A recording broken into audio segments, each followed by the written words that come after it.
Hello YouTube.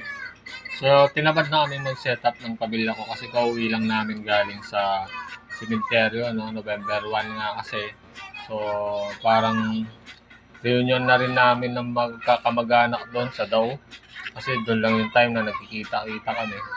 So, eto, ganito na lang. Hindi na totally setup na parang mukbang na mukbang. Pero mukbang pa rin ang dating kasi marami pa rin kami binili na uubusin namin. So, eto, chicken mami. Tapos meron tayong taco sandwich. Yung baby ko, meron siyang lugaw.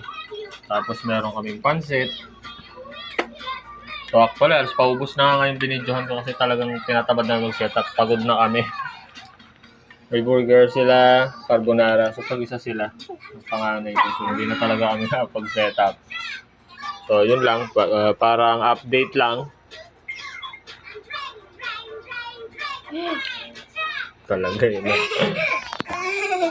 Okay mga ka-YouTube, so next mukbang na lang. Pagka nakapag-setup na talaga kami ng maayos,